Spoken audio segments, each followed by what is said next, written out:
Welcome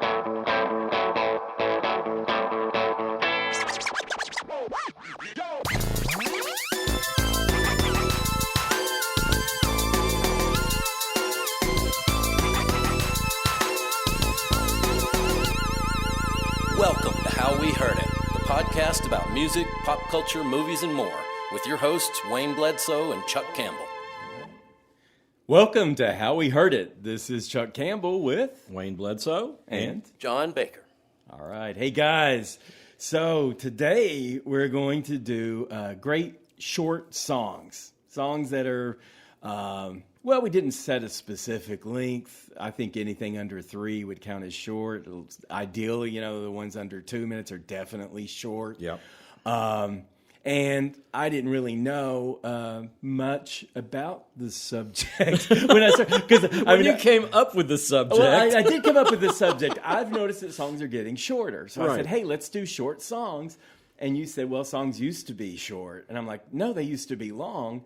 Because I was only going all the way back to the 80s. Oh, you're going to get the 80s. I was going back to the 80s thinking songs were long back then, and you were going back to before we were born. No, the 60s when I was a kid, when I was a little kid. Concept albums. Yes. Yeah. But Dark Side of the Moon, that kind of stuff. Right, exactly. But when I was up to, I was born in 1960. Right. Songs generally were no longer than 3 minutes, 20 seconds. Right. And lots of hits were just at 2 minutes. See, I didn't know any of that. Yeah, and some of the biggest hits were like 2 minutes and 20-something seconds. Right. Well, as we know, I didn't really become aware of things, like song length or anything like that until, I got older and was paying more attention. Although I did have one exception, and I'd always remembered.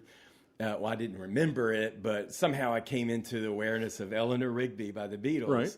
And I always knew that was a short song. So that was the first awareness I had of something having a different length than everything else. And I thought it was very impactful because, and the Beatles apparently did a lot of songs that short, but that was the only one that much short. That's actually a long song for the early Beatles. Well, I didn't know. It's like, and I don't think I was aware of the song until way after it was out. I don't even know when it came out. See, I was aware of all that stuff when it came out. Yeah, exactly. But, go ahead. Do you remember in the Ruddles when they said, the Ruddles recorded their first album in 45 minutes. Their next album took even longer. Yeah. And Beatles albums back then, which, that's sort of the benchmark that you would, put on everything. The early Beatles albums did not last over 30 minutes. Right. Well, that's a new one on me. So, but we were both right. You were right that the songs were shorter then. Mm-hmm. I saw it had something to do with vinyl and blah, blah, blah, and that somehow shorter songs on vinyl would play louder. I don't even know what that means. But spread the grooves out. Yes. Okay. All right. So there was kind of a goal to make songs short. And then for whatever technological reasons, they just started getting longer. And then I came across some mind-boggling lengths of songs that I had no idea were this long. Uh-huh. Some of the most famous songs of all, Free Bird is 9 minutes long from 73. Stairway to Heaven was 8 minutes long from 71. Light My Fire by the Doors was over 7 minutes long from 67.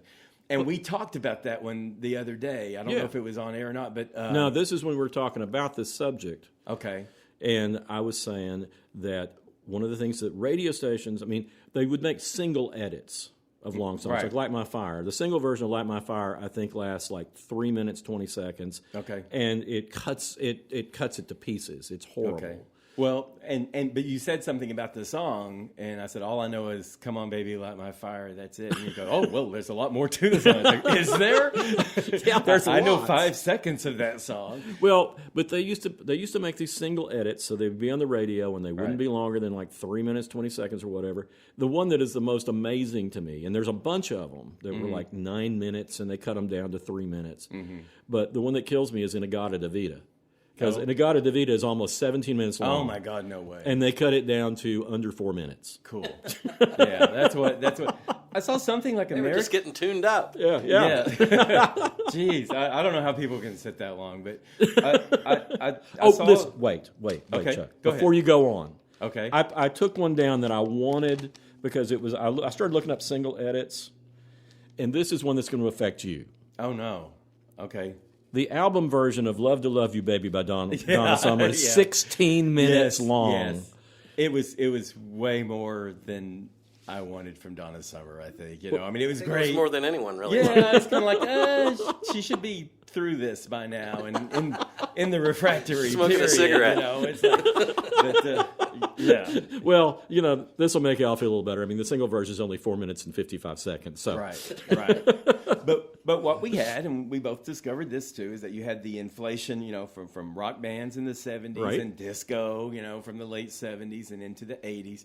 And somewhere from my research, which, you know, isn't totally verifiable, but was just that around the mid 80s, the average song length peaked out at like 4.5 minutes. Right. And then they started getting shorter. Mm-hmm. So my reference point is going back to, oh God, remember how long those songs were? Because I don't remember how short the songs were before that. But we're at a point now where they're shorter and shorter and shorter. Right. So it's so much easier now to find shorter songs. Yeah.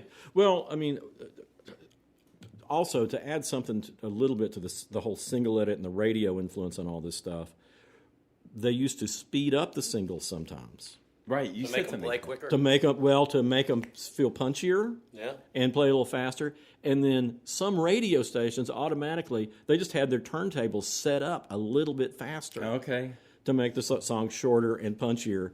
And then occasionally you would have that single that had already been sped up, played by a radio station that had their turntable sped up. Oh no. And that's how Alvin and the Chipmunks. Yeah. It was pretty close. Yeah, Everybody became Alvin and the Chipmunks for a while. So. But when you were a kid and you bought the album after hearing the single, you were Yeah. like, "Dang, why is this so slow?" Yeah. and why is it's so much longer?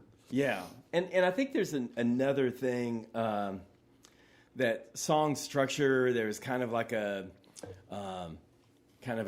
unwritten format for songs for a lot of people, where you have an intro, you have a verse, you have a chorus, you have another verse, you have a chorus, maybe you have a bridge with a solo, an instrumental solo or something, and maybe you have a third verse and then a chorus and then a fade out.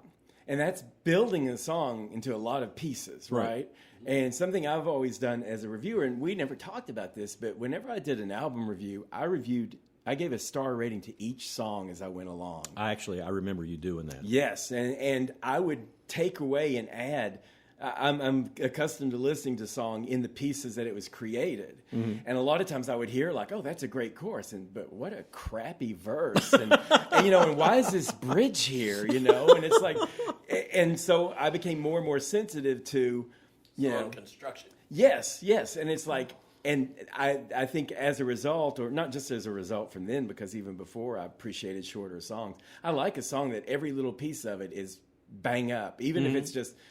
One verse, chorus, verse, and out, and sudden endings and quick beginnings and all that, because they weren't going through the hoops of every part that they thought need to be in a song. Now, I'm not saying I don't like long songs, because if you construct each part great, in a great way, then you're going to have an amazing song. But if you don't have all of it there, then just cut it down, edit. I'm an editor. Right. Just edit it down, put all the strong parts in the song, and just don't worry about a bridge or a fade out or whatever. Well, it's interesting to me because I think two of the most perfect songs ever written, "I'm So Lonesome I Could Cry" and "Stardust," Stardust is one verse. It is one long verse. That's all it is. Okay. Yeah. "I'm So Lonesome I Can Cry." No chorus, no bridge. Right. Just 3 or 4 verses. I think it's 4 verses. Right. And there it is. There's nothing else. Right. And I think some musicians, well, John, you could probably address this, because musicians might feel compelled to hit a certain length or to have a certain amount of pieces. I mean, did you feel that way, like in your younger songwriting days, or working with others maybe? Well, I've spent most of my time writing by myself, and that's only about in the past 8 or 10 years that I've branched out and recorded and written songs with other people. And it's you got to give up a lot of control, and but it's good for me. Right. But I never really gave much attention to song length. But your formula you said before, like verse, chorus. Right. I would go maybe verse, half chorus, verse, full chorus, then a bridge. Yeah. Then with a solo in it, maybe. Then a third verse, and then chorus that repeats. Right. Out. Right. That's a pretty standard pop song format. And I think that especially in radio dominated days, you get more real estate that way. If you did fade out, and there's the whole branding, marketing thing. If you repeat the chorus, if you got the title in it, you're going to make the housewives singing along. You get the housewives singing along, and their house husbands or whatever. Yeah, and the thing is too, if you had like a Freebird or a Stairway to Heaven, let's say the radio station's going to play your song 10 times during the day.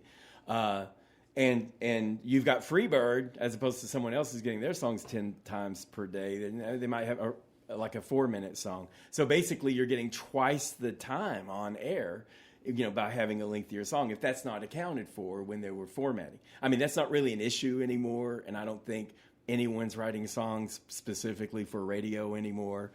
But well, it was a challenge to get a long song on the radio because they wanted to get a lot of songs in that hour. Right. But DJs, being a former DJ, right, loved a long song. You could take a bathroom break. You could take yes. Sorry, I didn't mean to cut you off there, but yes, I remember the longest song is, whenever you heard that playing, you thought, I bet he's on break right now, Did I ever tell you my DJ story? No. When we moved to Little Rock, I was looking to get involved in the community, and they had a community radio station there. And I listened to it, and it was pretty good. And so they said, if you want to be a DJ, come down and fill out a form and interview with us. And I went down there and filled out the form and gave them some ideas for shows I was thinking about.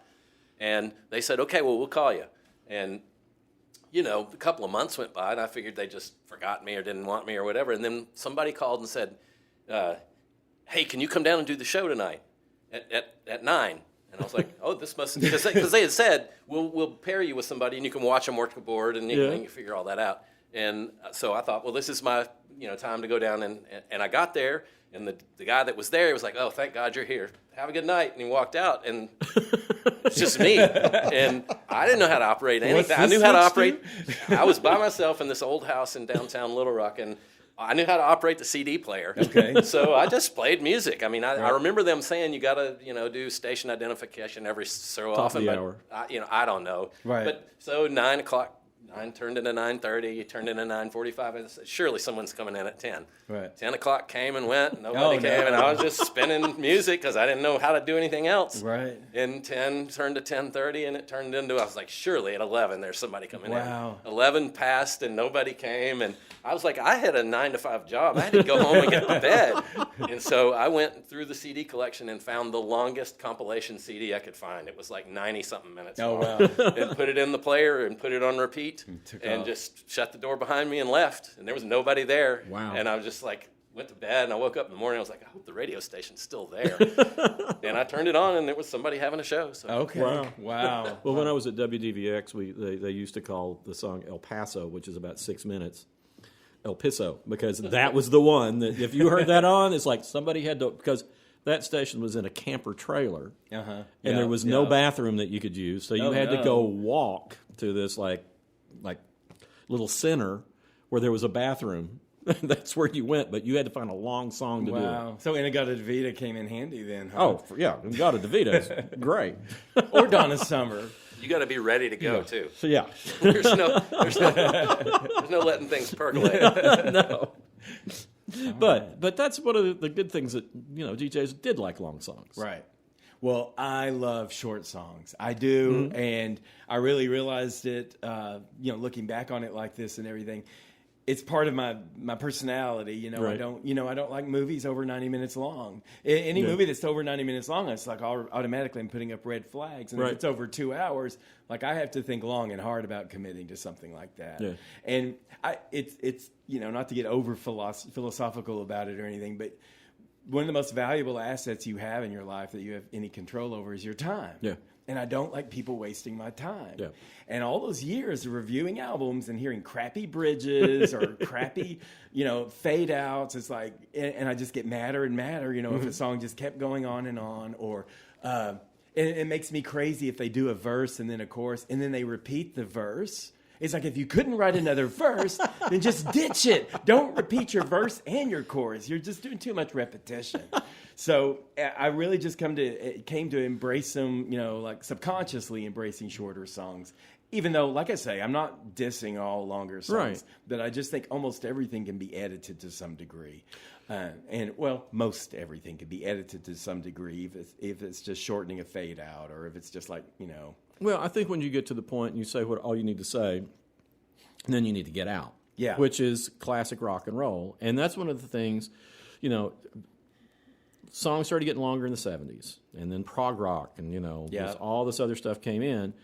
And then punk was an answer to it. Mm-hmm. Yeah. And punk was like, no, to hell with this. We're going to write these short songs. Blasts of energy. Yeah. I mean, the Ramones, I don't think they had a song over 3 minutes until at least their fourth album. And I love the energy, too. I mean, not all really short songs have great energy, but I love the ones that do. They just start out the gate, and they just bang, and then they're gone. And that's just, to me, that's memorable, and I can listen to that.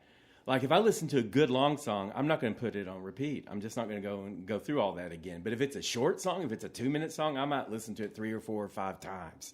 Bang, bang, bang, It's just like, because it's so gratifying. It's, the adrenaline rush and all of that. And that's what I like. I like the quickies, I like the bang. I don't need all the decoration. Well, part of it, though, is like seeing how short, because in the punk era, I mean, you had the Ramones and the Clash and, the Sex Pistols, people like that. And their songs were short, to the point, and then it's over. Mm-hmm. But, you had then like the Minutemen.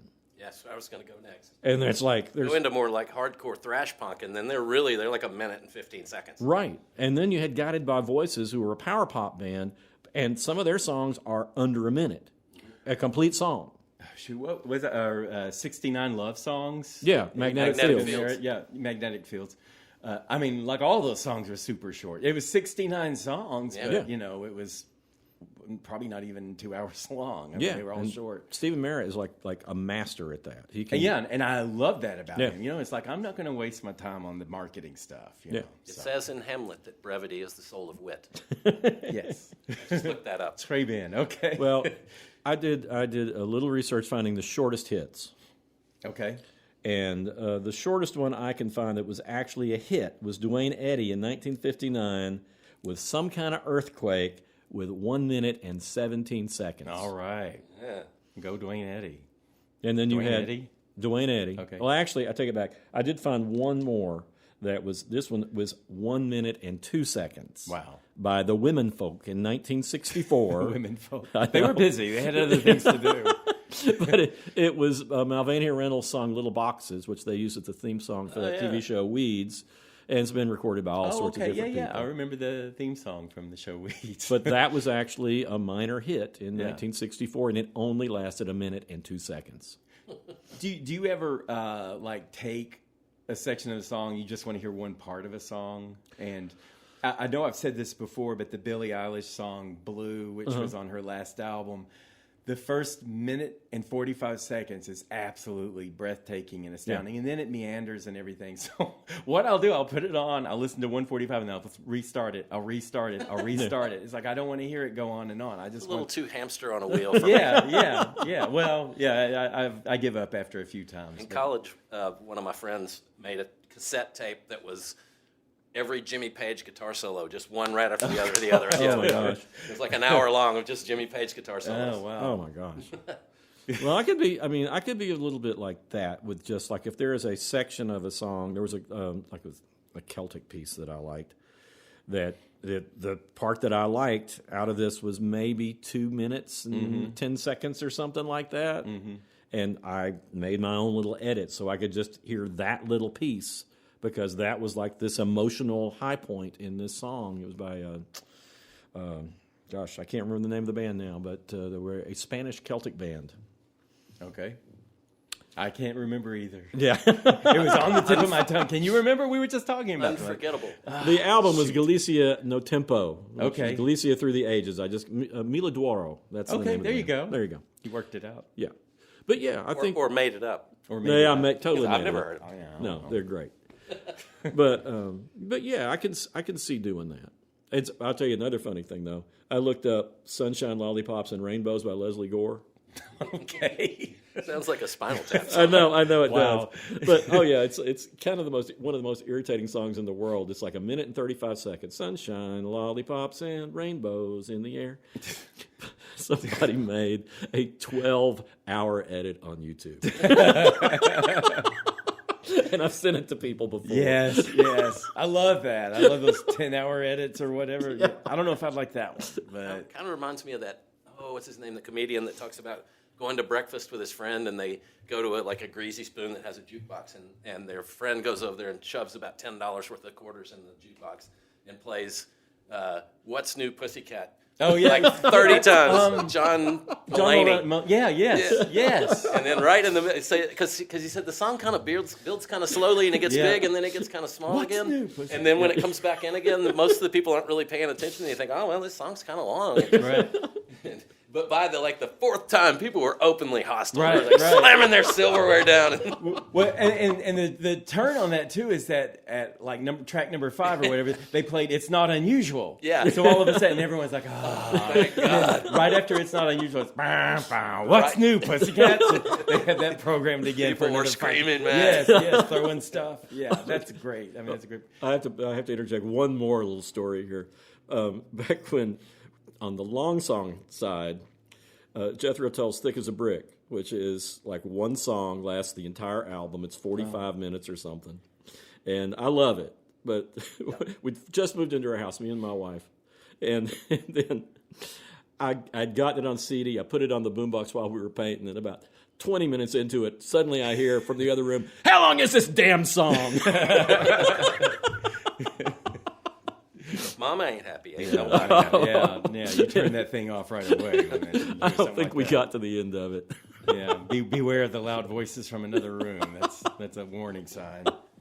But what I was saying about the Blue, you know how they paired up the Queen, "We Will Rock You," Right. and "We Are the Champions." Yeah. And when I was a kid, I remember, and "We Will Rock You" is still, as I'm sure you know, John, is still a big sports anthem. You still hear it in stadiums and arenas and all that stuff. And I would always get so excited, and it would always go to "We Are the Champions," and I would feel completely deflated. This is the perfect example of how different different we are. you and I are. Yes, Because I would yes. think, God, if I ever get through this part of this song. Oh, man, I like the stomp, stomp, clap, stomp, stomp, clap. That's like brainstem stuff, too. It's like, Yeah, I'm very primal that way, and I don't need Freddie Mercury's drama after that. I just want "We Will Rock You." I like stomps. I got real sick of that real quick. Well, and then you would die because it's still being used around the country. Yeah. So the first song, and I just have songs by decades, and I don't have much notes on them, but I have lots of songs. But at least you remember to bring them. I Yeah. did. I didn't lose them this time. I bought a new notebook, Earth to Chuck. But for me, it was when I was in school. My friends were Blondie fans, and I remember "Hanging on the Telephone" by Blondie. And for some reason, that song, and I like their songs, and I like their albums and stuff. And we were all discovering all their albums and everything. We kind of all hit at the same time, but that one was just. "Hanging on the Telephone" was just so much better to me. And I realized that it's like 2 minutes and 15 seconds. And all the other Blondie songs are more standard length. And it's so impactful in just how it starts, because it's Debbie Harry, a cappella. It's an angry, frustrated, nervous song. And she just, starts out with like, "I'm in the phone booth, it's the one across the hall. If you don't answer, I'll just ring it off the wall." And the whole thing is like, why can't we talk again? But they're in, they're out, it's done. Right. And I just feel just like instant, like an adrenaline burst, and then it ends. And to me, that it didn't have any slack in it at all. And that's when I first, I think, got an awareness of, I kind of like this quick hit thing. Yeah. Well, I mean, of course, I go back to, "You Really Got Me," which is 2 minutes and 20 seconds. Yeah. And their follow-up, "All the Day and All the Night," is 2 minutes and 22 seconds. Oh, awesome. They got a little Couple more long-winded words. there, didn't they? But, go ahead. Nothing. Nothing. I just said epic. Epic. Oh, yeah. But it's funny because I've got like "The Letter" by the Box Tops, which is a really expansive song. It's got this orchestra that comes in at the end of it, these strings that come in. How does that go? Give me a ticket for an aeroplane. My baby, she said. Yeah, that's Alex Chilton. He was Who is this again? Alex Chilton. That's the Box Tops. Box Top. Okay. Yeah, the Box Tops. But Alex Chilton was the lead singer, and he was 16 years old when he sang that, and sounded like he was like, an old man, a 40-year-old man who drunk whiskey and smoked cigarettes his entire life. Yeah, he didn't have time for a fast train, even, right? Yeah. How many 16-year-olds do you know like that? But you think how much they cram into that song in under 2 minutes. It's like a minute 55 or a minute 58, something like that. And you got everything you need, all the drama, the entire story, and it's very succinct. Yeah. Indeed. So, when we got, as we were moving into the 80s, I've got, stuff like Devo's Whip It, that's classic. It was like 1980 itself. The Go-Go's, We Got the Beat. They said, we've got the beat, not we've got the guitar solo, It's like... You're so bad. Honestly. Well, I mean, but I'm just saying, it's just what I like. And, I know. It's like, I can compare the sports thing I was talking about. I think if you were at a football game and you saw a quarterback make an 80-yard pass that scored a touchdown, or a basketball player hit a three-pointer from half court, or a baseball player hit a grand slam home run or something like that, I think you could appreciate the skill involved even if you didn't understand why anybody cared. Yeah. Okay, probably. so that's kind of how I feel. It's if I looked up from my book, that other people like it. It's just what? If I looked up from my book. If you looked up from your book, yeah. You would at least understand what other people were excited about. Right. So I do understand what other people are excited about. It's like I don't, but it's just I know what connects to me and what really doesn't. Yeah. So. Well, this is something I was wondering about because I was listening to Little Feat live album, waiting for Columbus over the weekend, and their version of Dixie Chicken that on the live version is like 7 minutes long. Okay. But most of the solos are keyboard solos. Okay. Bill Payne is like all over the place. It's just beautiful. But I wondered if you liked I can say solos. That's different for me. It's like if I were to break it down, I never played guitar. I never picked up a guitar to play it. I heard you play guitar earlier today. I accidentally played the guitar for the first time ever, sitting down. But I never played guitar. Right. So I don't know. I can understand that there's a lot of skill involved. I did take piano lessons. Right. So if I'm watching someone do a piano solo or keyboard, synthetic, whether it's, a keyboard or just a piano or whatever, I can at least appreciate that on some level from my own personal experience. And like rhythm sections, like drums or whatever, there's more movement involved and everything. So I can kind of get something out of, rhythm sections, but I've just never played guitar, so I never know what to do when the whole spotlight is on the guitar and no one else is doing anything, and neither am I. And it's like but I understand, like that football player that made the 80-yard touchdown pass, I understand the skill involved. I understand that fans are going to like it, but I'm just not there. Well, I mean, I can understand that to an extent because there are great technical guitar players that bore the hell out of it. Oh, yeah. Oh, okay. And I didn't know that. Yeah. I mean, and it's not all about technique. No. It's about how it makes you feel. Yeah. Yeah. I mean, like, I think David Gilmour, he can be flashy. Right. But he's just very, very melodic, and he knows how to build up emotion so that it reaches a crescendo. And if you can just focus on the melody and feel what it makes you feel, you can appreciate that. Too. Yeah, and the thing with like Gilmour is, I mean, he's got I think his specialty is sustain. Yeah. He can just, he'll play something and it like, you feel like the note move and evolve just because he's holding that he hits it and it just goes through your soul. Well, I'm happy that makes you all happy. How's that? Is that going to work? But I like any solo that's, I prefer none actually. Yeah. And I do pay attention to the vocals. I know you got problems with some vocalists and everything, but just because they are directly speaking in my language, they're using English, and words, and then their expressions and everything when they sing. I just absorb that better than I do things I'm not as familiar with. Well, but it's interesting to me because you're talking about short songs, and you love the B-52s, and the B-52 songs are generally pretty long. Yes, they are. You're right. I went looking. I thought surely 52 Girls was short. No. Nope. Nope, none of them were. And it's like, okay, well, that's fine. Rock Lobster's like 6 minutes. Right.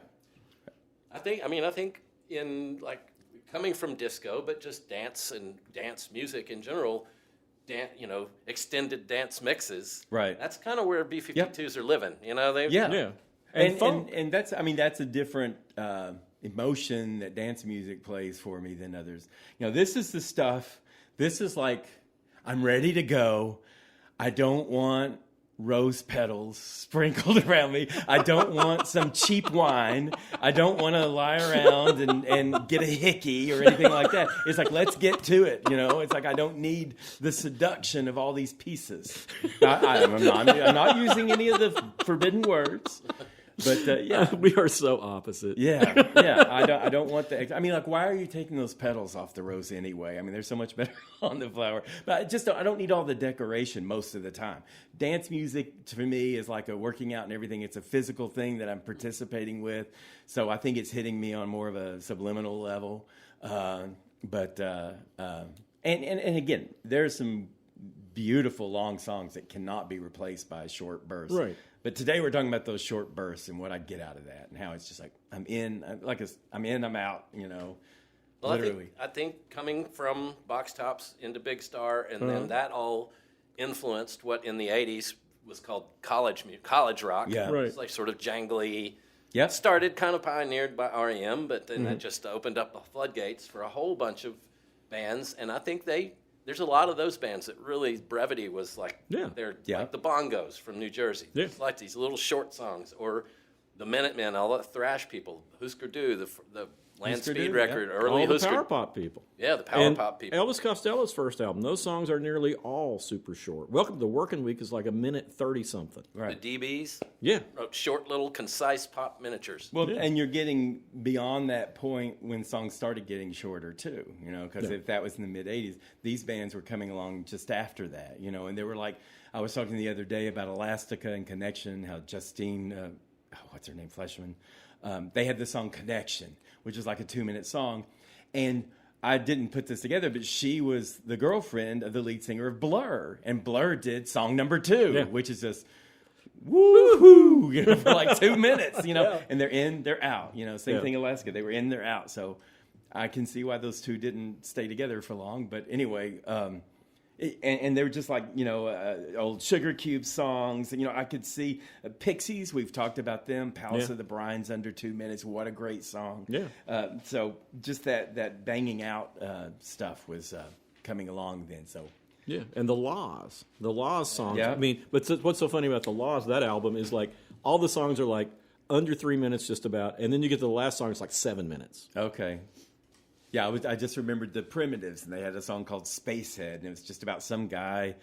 I think it was about a junkie, but she sang about him like he was just some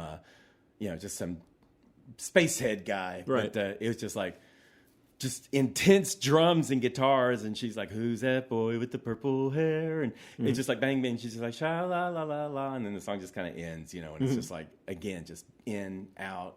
Just a steamroll song. There are slower ones. I think when we were talking about pairing songs, like with the Queen, "We Will Rock You" and "We Are the Champions," NXS used to do "Need You Tonight" was paired with "Mediate." And I don't know if you remember, but there was like this real subtle. You wouldn't like it because it was mainly just Michael Hutchence just kind of reading a poem, and it's just like this long synthetic, not long because it was a short song, but I always looked forward to that, and I would feel cheated if the radio would play "Need You Tonight" and then the song would just end. It's like, no, I need that little blast at the end. I need that little soothing kind of melodic. And there's a group called Mellowdrone. That's a really rarely known, but they had a song called "Pretty Boy," and again, it was just like this, just chorus of oohs and ahs, and I think he's like some bad guy or something, and he's going home to his mom, and he's like, "Hey, Mom, your pretty boy's coming home. He cares a lot. He cares a lot." But there's just something unsettling about it. But it's in this cascade of just these harmonies locked together. And again, it's just in and it's out. And I appreciate that. I don't need to know more about that song. Yeah. I can fill in the blanks myself, and I can just go off and just hit repeat on. That's one of the ones I'll just hit repeat on over and over. But you like dance mixes. Yeah, well, that's what I was saying. That's kind of a different different part of me, It's like I like, because it's just like, it's going to hitch into that rhythm, and if I'm working out, if I'm running or something like that, then that's what I need. I need that subconscious. I don't want all these different pieces. You know what I mean? Yeah. It's longer, but it's still pretty uncomplicated, dance mixes are. Whereas the, verse, chorus, bridge, verse, chorus, solo, repeat, fade out, that's like so many different pieces. And that's where it gets me. It's like, okay, this didn't work, and that's taking away from everything else in the song. If that makes any sense. Where do you stand on Good Vibrations? The song? Yeah. I only know the chorus. I don't know. Is it a long song? that's the hyper extreme of different parts being jammed together in a modular fashion, because he recorded that in like 5 different studios. Oh, wow. And like he would work on one section and then just edit out a part of it and slap it together with a section from another. And when you listen to it like that and think how that was done, you can clearly hear the edits, and the whole song is 3 minutes long. Wow. Something like that. But it goes all over the place. Well, I think that, and that's something that's, I'm not hearing things the way a lot of other people do, because I just spent decades, breaking down every single song on every album that I reviewed, 3 albums a week, and it just, you get into the process, and I'm just like a machine, like tearing through it. And if I got a personal connection with the song, then I would immediately disregard all of that. It's just like, this is a beautiful song. See, that's what I wondered about, because we listened to things when we were reviewing, it was very different, because I'm totally about, the emotional connection and, okay, how original does this sound as compared to all the other things I've heard, and, what influences can I hear in it? But I never, really picked it apart like that. I made people come and get me. I was there for them if they wanted to come and get me and take me away to their world, and I could overlook like shortcomings or things that I might otherwise criticize. But if it sounded, and plus I reviewed a lot more formulaic groups, I think, than you did in general. So I was hypersensitive to formula, and whenever I heard formula playing out, I would just get irritated. And it's like, what are you bringing to the table then, Well, I think the common thing that works in short songs, because I looked over some lists of super short songs, and it's that's a little interlude, or that's a little introduction. I love interludes, though. Well, I do too, but they don't stand out to me as, okay, this is a song particularly. Right. But it can be just a moment, like an interlude has, But I think to make it a song, to make it in the category that I was looking at, it has to have a hook. And if it's got a hook and it's a short song, it's a complete thought. Right. To me, so much of the stuff that people were pointing out was just it's not even really a complete thought. It's just it's a little moment, what you said. And that can be really beautiful. Right. But to me, it's not okay, this is a short song. Right. Well, I mean, that's interesting. It's like I can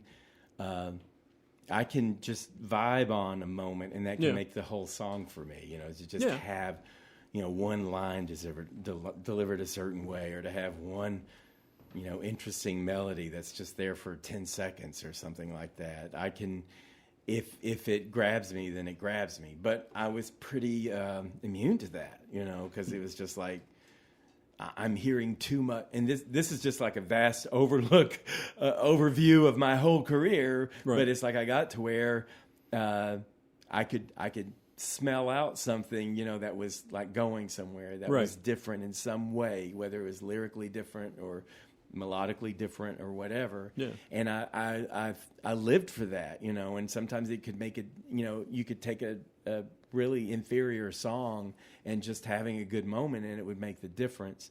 Yeah. But and like I say, I just had so much formula stuff that I just got more, It's like, all right, whatever, it's like, if you've not heard this kind of music before, then you'll like it. It's just kind of, if you're 14 to 16 years old and you didn't know that this has been going on every year for years and years and decades, then you might like this. But if you've heard it all before, unless you just have to, some people have to have that structure. Yeah. That brings me to a thing. I wasn't going to go into this today. I was going to go into it later. But you remember Melanie McKinney? We used to work with her, right. And she taught a class at UT. I think it was about features writing or something. Right. And she had me as a guest speaker about reviewing music. Mm-hmm. And I went in there and I thought, okay, I want some music that these students haven't heard, but that's different, like really different. Right. And see how they respond to it. So I'm going to put them to the test. Like, how are you going to evaluate this? And it was for my own information as much as to teach them anything. So I took a Book of Love song, which was a synthetic pop group, mm-hmm. and they had this just really beautiful song called Salve My Soul, S-A-L-V-E. Right. So I hate that word because it doesn't pronounce the way you think it should. But anyway, it's like Salve My Soul, not Save My Soul. And it's got this spoken part, and it's got like this computerized type synthetics that are kind of like going up and down the scales to start, and then the voice comes in and she's just talking, and then you have these backing vocals of just right. And the song just goes in so many different areas, and there's like a computerized like instructional video that's playing in the background for a moment, but it happens fast. It's like mm-hmm. bang, bang, bang, and it ends with this really poetic part of where she's talking about how the trees caught fire, the leaves caught fire, the ashes caught fire, the fire caught fire, and it's just this really absorbing song. And I thought, this is really weird, and I know they've not heard anything like this. And I did not mean to go off on this, but it's explaining something, I swear. Okay. So I had them all just do short reviews of it. And I was reading those reviews, and one after another, it was just, this was weird. I didn't really get it. I don't know what they were trying to do, blah, blah, blah. And it was like, and they weren't expecting to have to review anything. Right. But it was something different. And they didn't know how to respond to it, but their default response was, I don't like this. Right. I don't like this. I don't like it different. But there were a few in there. There was 3 or 4 that were like, this was really interesting. I want to know more about this group. I want to hear more of their music and everything.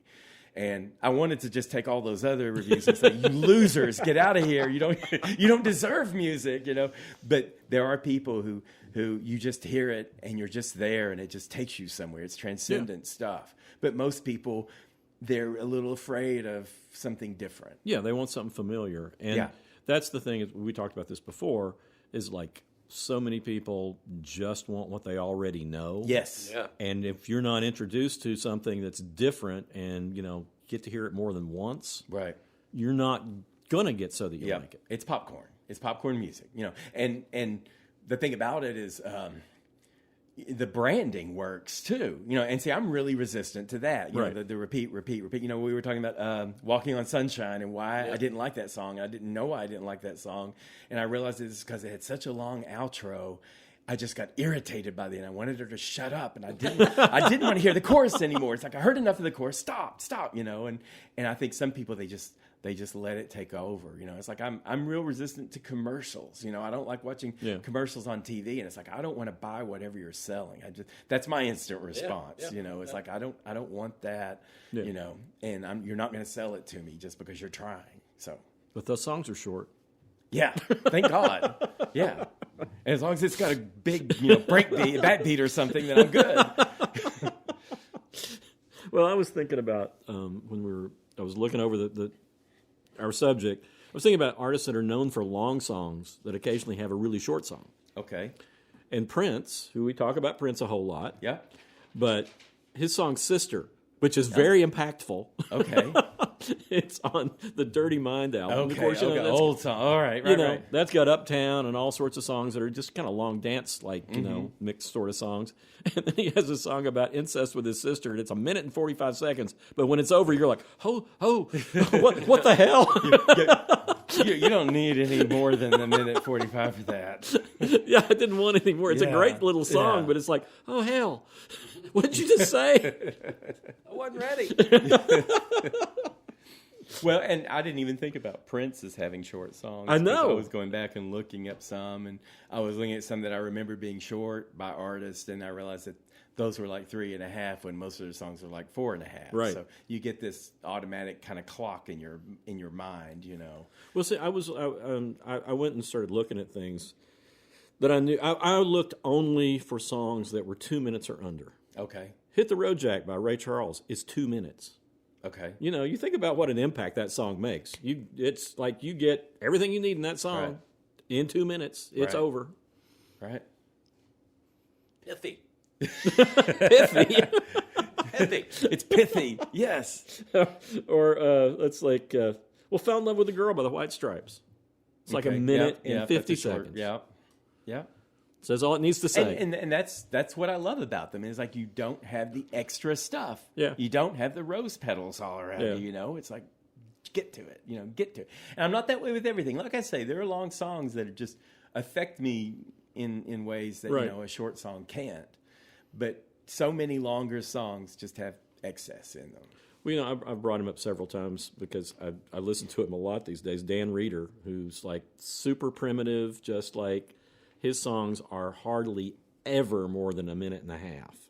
A minute and a half is a long song for Dan Reeder. Yeah. And when he does one that's like 3 minutes, it's like, oh, hell, I need to pay attention to this because it's like he's really got something more serious to say than he can say in a minute and a half. That reminds me of a song called Hymn Dancing, and it's by Throwing Muses. Okay.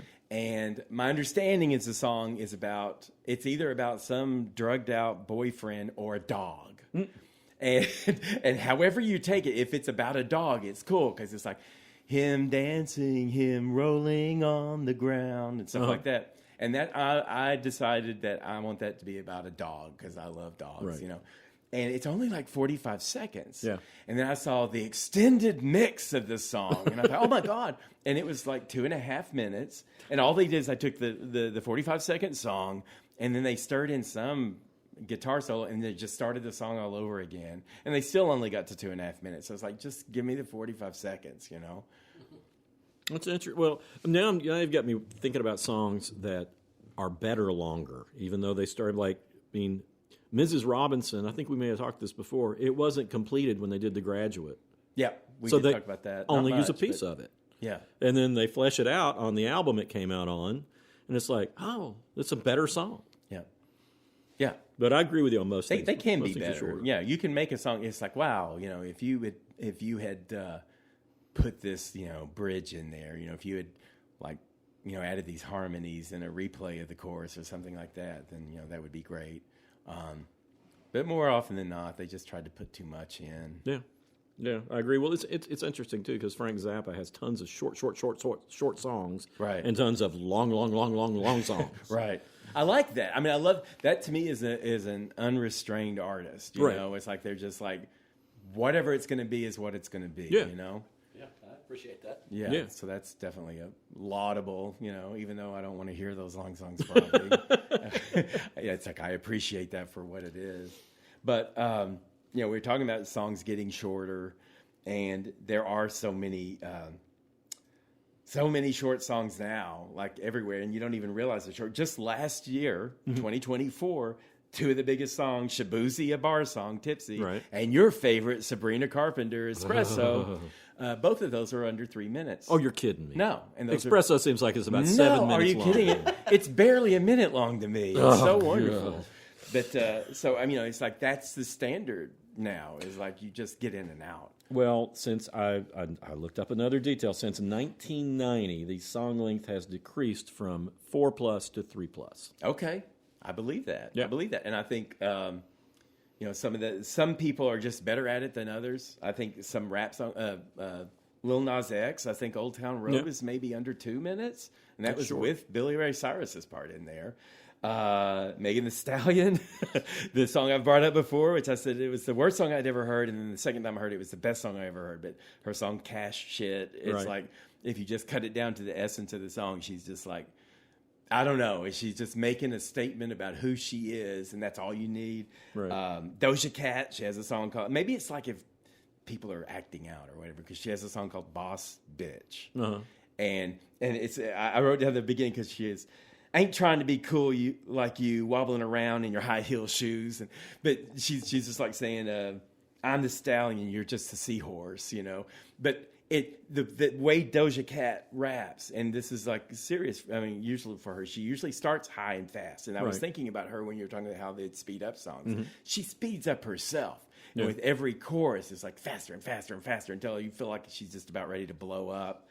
There are a couple of others I wanted to mention, just because Billie Eilish, her first album, the first song in her first album was Bad Guy. Mm-hmm. And you think of her as, you know, very ethereal and provocative and everything. But Bad Guy was just the one, like, you know, I'm the might seduce your dad type. You know, it's just like this real kind of fast song. Mm-hmm. And ironically, the first song by Olivia Rodrigo on her debut album was Brutal. Mm-hmm. And that's where she takes the Elvis Costello riff.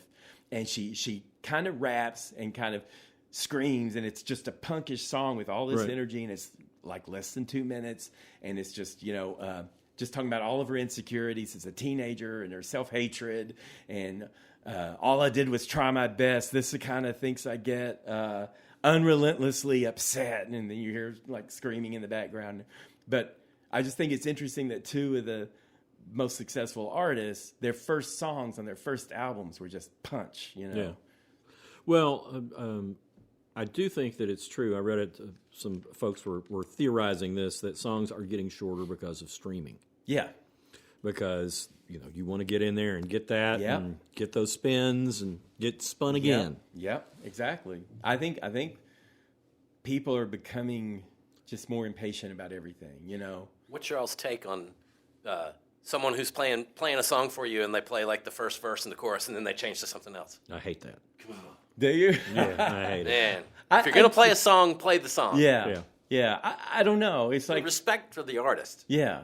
Oh, okay. I got to tell you, I saw Hootie and the Blowfish. I was reviewing their show, and it's like I'm not a big fan of Hootie and the Blowfish. Right. But then they go into She Talks to Angels, and they were killing it. It was a beautiful version, and then they stop, and then they play more of their own stuff. It was right.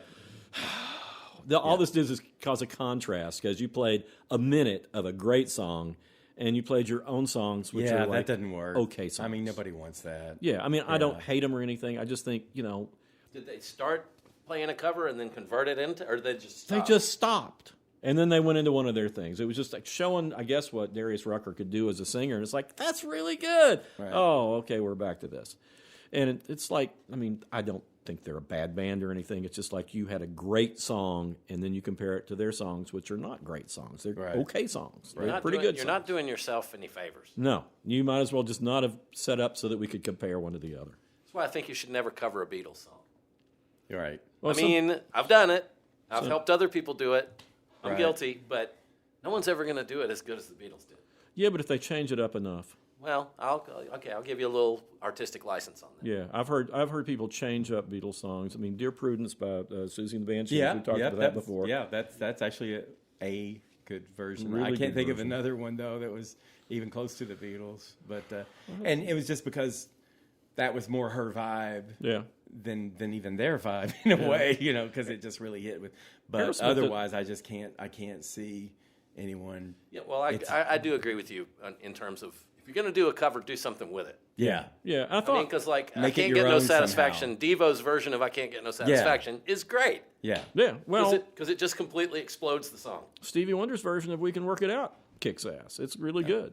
And one of them just went out of my head that I was thinking of. Booker T and the MGs did some. Beatles. Oh yeah, they could cover it. Wilson Pickett did. Hey Jude. Hey Jude. With Duane Allman playing guitar behind him.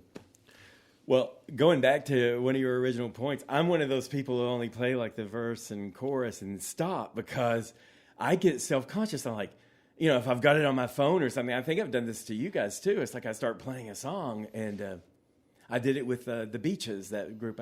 And it's like, I'm not going to stand here and hold my phone at them for 4 minutes while this song plays. And if they don't like it, because that's how I am, it's like, okay, I get it. You know, it's I'm like, real resistant to listen to anything that someone holds their phone out. Just because I'm like, I don't know if I'm going to listen to this. I want to listen to it on some good headphones or some good speakers or in my car. I should send you guys a link. It's just like we had just talked about it, and I was like, oh, I want you to hear this. And I put it on, and you could see there was a band playing. It's like, okay, this is now awkward. So anyway, check it out if you want to hear more. Holding your phone for very long in somebody's face is always awkward. It is awkward, and nobody wants that. No, never. But I don't know how we got off onto I don't either. The Beatles, but I don't either. I will say that I think one of the most, everybody talks about Yesterday being a perfect song, which I think it is.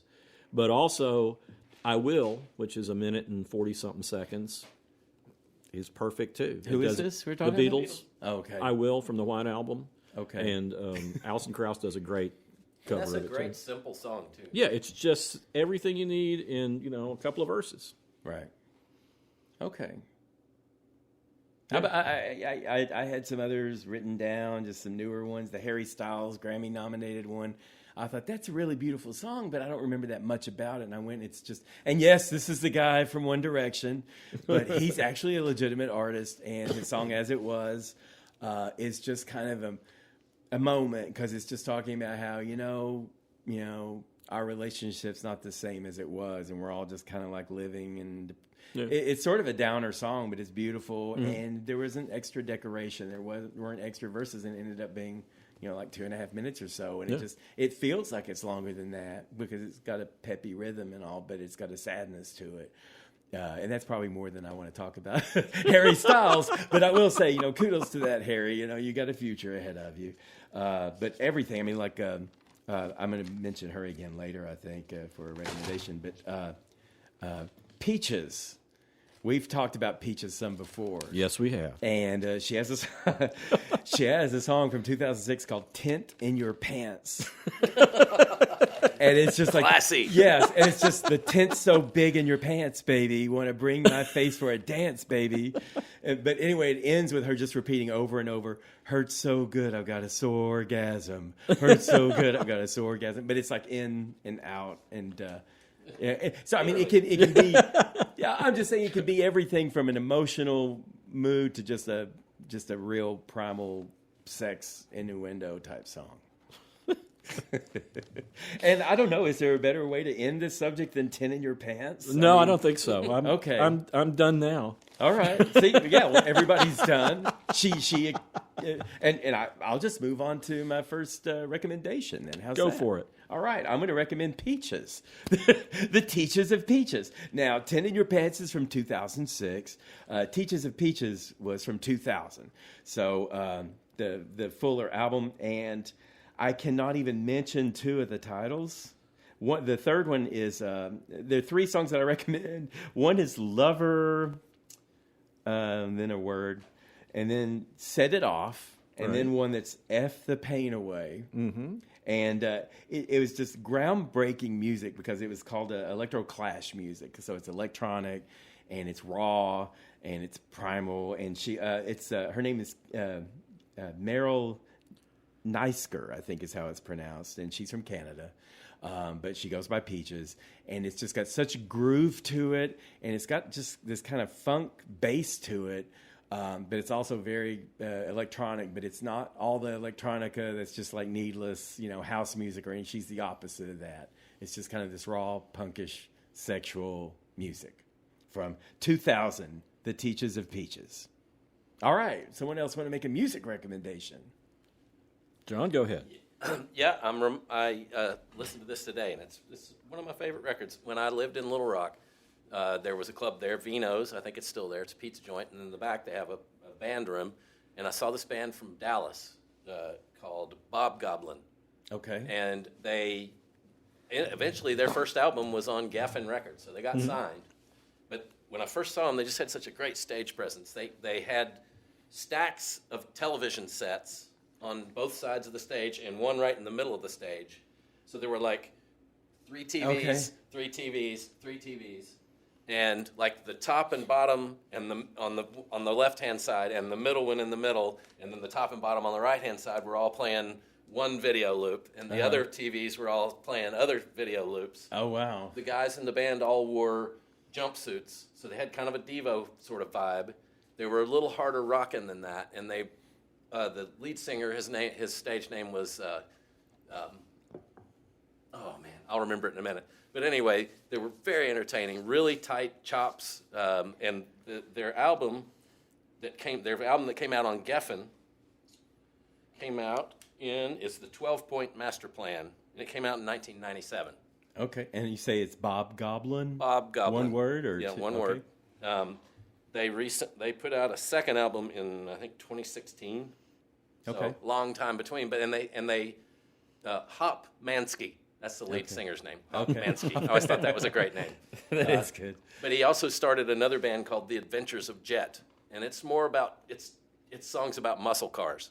Okay. But it's real tight, like power pop with synths, and really check it out. It's good. Bob Goblin, the 12-Point Master Plan, has got some great rockers on it. Okay. And then Adventures of Jet. There's their album is called Muscle. Okay, cool. What was the song Jet by Wings? Was that a short song? Not really. I think it's about 4 minutes long. All right. It seemed like it should have been short. I'll tell you a song that could use a good edit is Benny and the Jets. Oh, yeah. Yeah, that goes on forever sometimes. Yeah. It's a great song. It's just that Yeah, it just keeps going. Well, I found out that the song, which one was it? Come Sail Away, about Styx? Sticks. Yeah, it was. Yeah, Come Sail Away. That was actually 6 minutes on the album, and they cut it down to 3 minutes. And if they cut it down another 3 minutes, I'd like it. I was going to say, they should have cut the last 3 minutes out of it. I should have been behind the drum set. Yes. Hate that song. Well, I want to recommend an album from 1997 by the artist Moondog. This is called Okay. I know Moondog, I think. Sax Packs for a Sax. Maybe. From when? 1997. Oh, I heard everything then. So, yeah.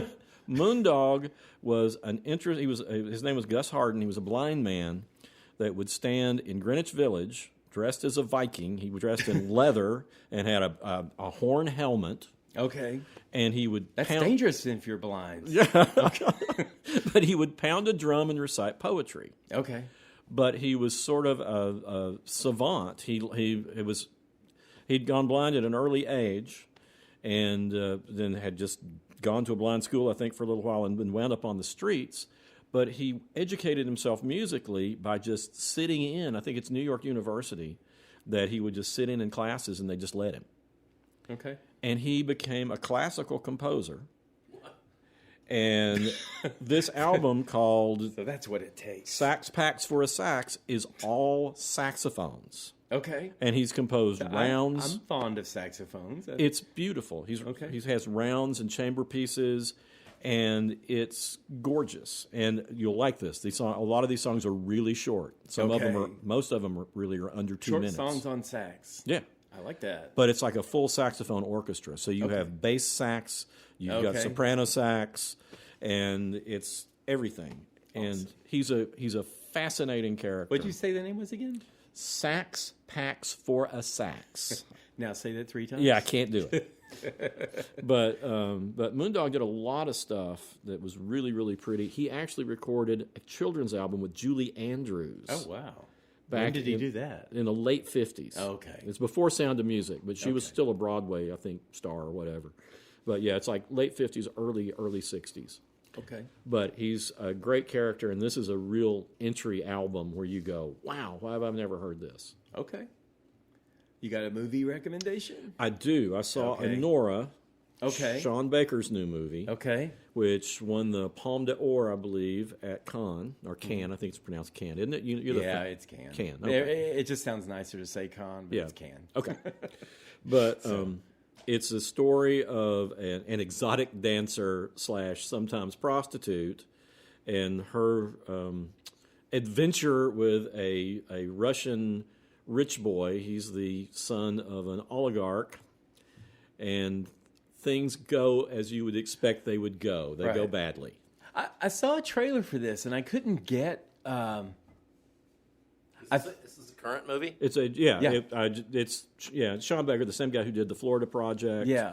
And that might explain it, because I couldn't get the sense from the trailer if it was a mainstream movie or if it had more twists to it than that, or the trailer left me interested, but kind of cautious. It's longer than what you like because it's about 2 hours and 15 minutes, but it doesn't seem that long.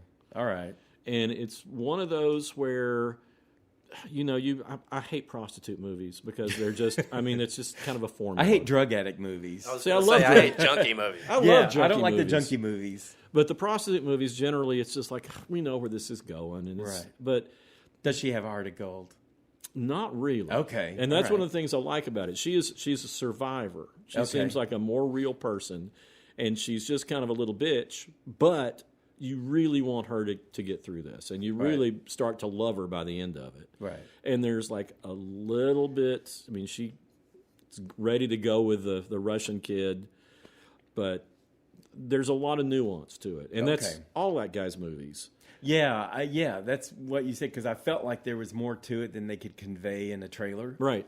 And so I thought, I don't know if I'm going to like this or not like this. You'd like it, but it's a little bit long for what you like. 2:15, I can handle that, maybe. Yeah. But I think you'll love. When you said it was by the same guy that did the Florida Project, and I was intrigued because that movie hit me completely out of nowhere. Yeah, me too. It's still my favorite movie of the past 20 years. Florida Project is just like, it just stands up there. It's like, I went someplace I didn't think I'd go, and you get to the end of it, and it just breaks your heart. Yeah. But with this, it's like, you're a little bit. You're very invested in this character, and you get to the end of it, and it's a little satisfying. Right. Okay. But you could follow her for hours and enjoy it because she's such a good character. Okay. Who plays her? Do you remember? I don't remember. Okay, It's nobody in the movie was anybody. Sometimes I'd ever that's heard great. Of. I hate to say this because I really like successful actors and everything, but I kind of love it when I don't know the person at all in a movie because I don't have any prejudgment, And it feels more real. It can feel more real. And that's the way this is. The strip club that she works in, it's like, oh yeah, there's strip clubs like that. And you've been to all of them. No, I've not. my few strip club stories, we'll tell them some other time. Okay. This will be our Patreon if we ever do Patreon. Here, Wayne's strip club I got stories. a couple of those. Do you?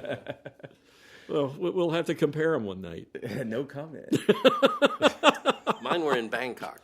Oh, no. Oh, yours have got to be more interesting than mine. Yeah. Interesting is the operational word. The things I've seen people do to entertain me and my wife. Well, they tried. That's all I can say, right? I was impressed. Did they write notes? No. Okay, I know somebody who they wrote a note to. But anyway, go. Oh, well, okay. Anyway. Well, you got a movie or a TV show or something. I have a visual. Okay. A visual. All right. Go on YouTube and look up anything live. Corey Henry and the Apostles of Soul. Corey Henry. Never heard of him. He's a band leader. He plays keyboards, mainly Hammond organ. Amazing Hammond organ player. As funky as it can be, dancey. I like the it's a Hammond total organ party too. Yeah. Total party. He's got a lot of Stevie Wonder to him. He's got a lot of Prince to him. He was supposed to play here in our town of Knoxville. He was supposed to play at the Bijou, and we had tickets, and he canceled at the last minute. Huh. I guess Corey. I'm sorry, Corey. What? Corey Henry. Henry. Okay. And I believe it's the Apostles of Soul. Right. But I just found a live concert from somewhere in Zurich, and it's just incredible. It's kind of like when you watch Stop Making Sense. There's no way you can watch that movie and not be sweaty at the end. Same with Corey Henry. It's just awesome. All about dancing. Huh. All right. All right, Chuck. So my movie, it's a comedy called Girls Trip from 2017. And I don't know why there aren't more of these movies, but it's an all, or the four primary characters are four women of color. Mm-hmm. And it just has, a different vibe to it that's just really great because it's got these characters. It's Regina Hall, right, Queen Latifah, Tiffany Haddish, and Jada Pinkett Smith. And you're not sure where all that's going to go, but they gel so wonderfully. And they're these friends who, they're going in different directions. They were friends in college or whatever, and their lives have all been going in different directions. So they get together and they go to New Orleans. And it's got some cliches and everything that a lot of, buddy comedies do.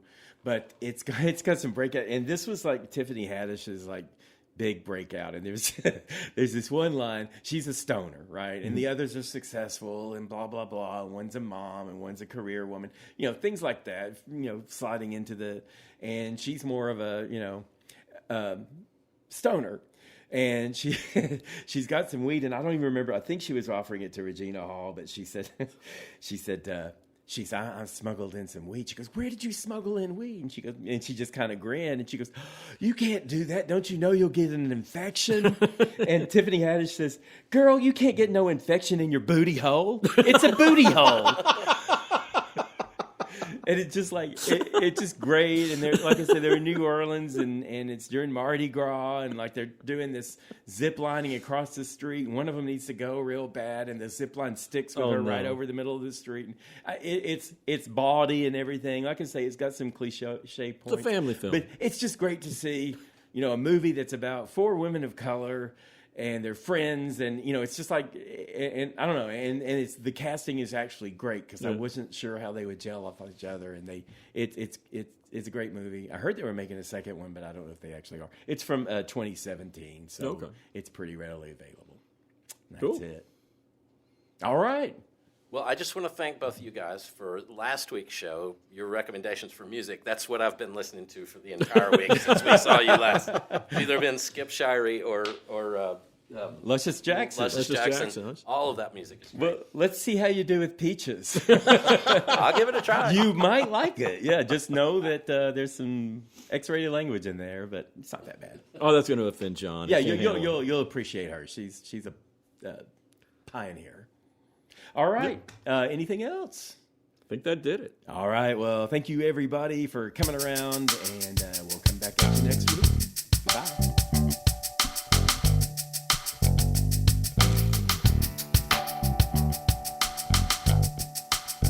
You've been listening to How We Heard It with Chuck Campbell and Wayne Bledsoe, a podcast about music, art, culture, movies, whatever they want to talk about. How We Heard It was recorded in Knoxville, Tennessee at the Arbor Studio by John Baker. If you believe you've been abducted by aliens during listening to this podcast, we take no responsibility for that.